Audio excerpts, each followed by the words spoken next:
रामकृष्ण हरी मंडळी हिरण्यकशिपू नावाचा एक राक्षस होता आणि या राक्षसानं घोर तपश्चर्या केली आणि घोर अशी तपश्चर्या करून त्याने ब्रह्मदेवाकडून एक वर मिळवून घेतला आणि तो वर असा होता की मला पशुकडूनही मृत्यू नको, मनुष्याकडूनही मृत्यू नको, रात्रीही मृत्यू नको आणि दिवसाही मृत्यू नको असा वर त्याने ब्रह्मदेवाकडून मागून घेतला आणि ब्रह्मदेवानं हा वर तथास्तु म्हणून त्याला देऊन टाकला।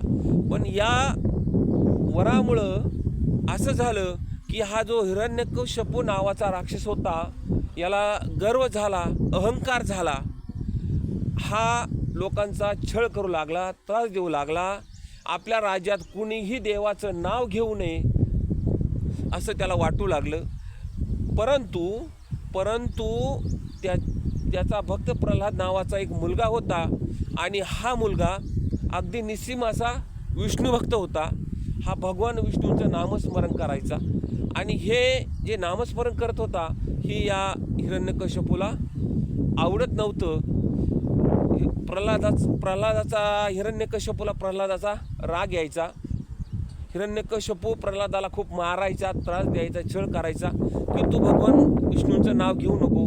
परंतु या प्रल्हादानं कधीच आपल्या वडिलांचं ऐकलं नाही। मग या हिरण्यकशिपूने काय केलं की त्या आपल्या मुलाला प्रल्हादाला उंच डोंगरावरून ढकलून दिलं, त्याचप्रमाणे त्याला उकळत्या तेलाच्या कढईत टाकलं, हातीच्या पायाखाली दिलं, तरीही परंतु या भक्त प्रल्हादाला काहीही झालं नाही। कारण हा जो भक्त प्रल्हाद होता हा भगवान विष्णूंचा निस्सीम असा भक्त होता, त्यामुळे भक्त प्रल्हादाला काहीही इजा झाली नाही।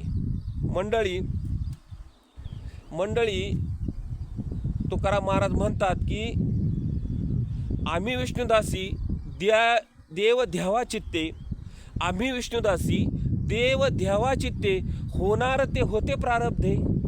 आपण जर खरे विष्णूचे भक्त असाल, आपण विष्णूचे जर निस्सीम भक्त असाल तर आपल्या प्रारब्धानं, आपल्या नशिबानं आपलं काही होऊ द्या, परंतु त्या भगवान विष्णूंचं नामस्मरण करायला कधीही विसरू नका।